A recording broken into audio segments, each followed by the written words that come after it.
तो भाई लोग क्या हाल चाल।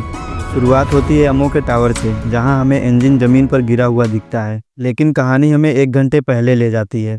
करीब 1 घंटे पहले सब लोग एमओ के पीछे पीछे उस डरावने ग्रेवयार्ड से गुजर रहे होते हैं। रास्ता पार करके सब आखिरकार पहुंचते हैं एमओ के घर के सामने।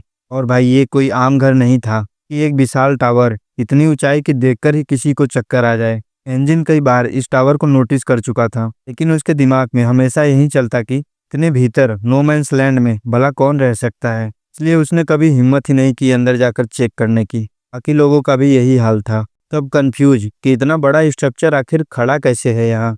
हमारे क्लीनर्स और सपोर्टर्स इन सबको नोट कर रहे थे। रूडो का ध्यान बस इस बात पर अटका है कि क्या ये टावर इतना ऊंचा है कि वो स्पेयर तक पहुंच सके। धीरे धीरे सब एमओ के घर के अंदर दाखिल होते हैं। एमओ उन्हें ऊपर अपने कमरे की ओर सीढ़ियों से ले जाती है। चलते चलते वह कहती है, अब तुम्हें मास्क पहनने की जरूरत नहीं, यहाँ स्मेल नहीं आएगी। और वैसे भी किसी के घर आकर चेहरा छुपाना तो बहुत बदतमीजी है। इतना सुनते ही सब अपने अपने मास्क उतार देते हैं। सबके चेहरे नजर आते हैं और तभी एमोस एक एक करके सभी की तारीफ करने लगती है। इंजन को देखकर कहती है, कितना हैंडसम है। यू को देखकर बहुत प्रीटी है। टैमजी को देखकर वाह कितना रगेड़ और कितना खूंखार। सपोर्टर अब भी सब कुछ नोट कर रहे थे। तभी रूडो आगे बढ़ता है और पूछ बैठता है, हमने सुना है कि आपको उस शख्स के बारे में पता है जो अपनी मर्जी से स्पेयर और ग्राउंड के बीच आ जा सकता है। क्या सच में ऐसा कोई है? माहौल सीरियस था। अरे एमो अचानक टॉपिक बदल देती है, चलो अब बात करते हैं क्रेसेस की। रूडो हैरान।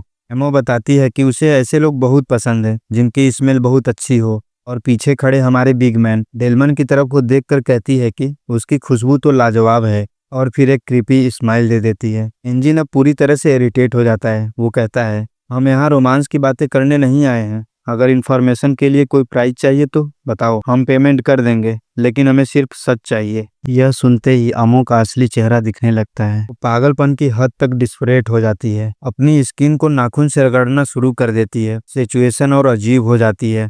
वो चाहती है कि सब चुपचाप वही बातें करें जो वो चाहती है, लेकिन अपना इंजन भाई तो सिग्मा है। इंजन बोलता है, वैसे मुझे तुम्हारी जैसी लड़कियों में कोई इंटरेस्ट नहीं, और सच बोलो तो तुम्हें अपने शरीर को ढक कर रखना चाहिए। अब एमो आग बबूला हो जाती है। वो कहती है, मुझे ऐसे मर्द बिल्कुल पसंद नहीं जो कपड़ों पर कमेंट करते हैं। और तभी वो अपने जूतों से अपनी पावर अनलीश करती है। जूतों पर वही सिंबल था जो रूडो के हाथ पर बना हुआ था। रूडो नोटिस करता है, लेकिन उससे पहले ही डेलमन भाई अपनी गन निकालकर इंजन को ठोक देते हैं।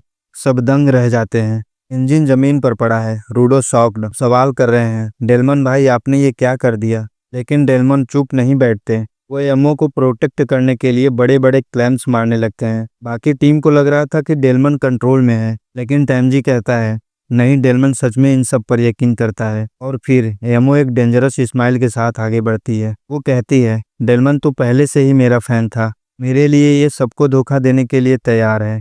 तभी वो अपना वाइटल इंस्ट्रूमेंट को अवेकल कर देता है। रूडो अब और भी उलझ जाता है। उसे लगने लगता है कि जहां भी हो जाता है लड़ाई उसी की वजह से शुरू हो जाती है। लेकिन असली धमाका तब होता है जब एमओ अपनी पावर का असली सच सामने लाती है। के लिए मेमोरीज इक्वल टू स्मेल्स, मतलब वो आपकी यादों की खुशबू को रिक्रिएट कर सकती है और उन यादों की जगह खुद को बैठा सकती है। यही गेम वो रूडो के साथ खेल रही थी ताकि वो उसे चीवा के रूप में देखे। रूडो अब दो मन में फंस गया। चीवा उसकी मोहब्बत भी थी, वहीं उसने उसका दिल भी तोड़ा था। और इसी कंफ्यूजन का फायदा उठाकर एमो रूडो को मैनिपुलेट करने लगती है। जैसे जैसे टाइम बीतता है, बाकी सब लोग धीरे धीरे एमो के कंट्रोल में आते जाते हैं। सिर्फ टैमजी और जन का मास्क लगाकर बच पाते हैं। धीरे धीरे एमो जीतने लगती है। रूडो अपने साथियों पर ही हमला करने को खड़ा हो जाता है। माहौल और टेंशन से भर जाता है। रूडो अनजाने में अपनी टीम के खिलाफ खड़ा हो जाता है। रूडो चिल्लाता है, मैं अब पावरलेस बच्चा नहीं, मेरे पास पावर है, मैं कभी कुछ लॉस नहीं करूंगा। टैमजी और जनका सिचुएशन से डरे हुए हैं, क्योंकि उनकी अपनी टीम ही उनके खिलाफ खड़ी हो रही है। और जैसे ही टैमजी अपना वाइटल इंस्ट्रूमेंट निकालता है, और बस यहीं खत्म होता है ये धमाकेदार एपिसोड। तो अगर चैनल पर नए हो तो वीडियो को लाइक और चैनल को सब्सक्राइब करो यार। बाकी मिलते हैं नेक्स्ट वीडियो में, तब तक के लिए धन्यवाद।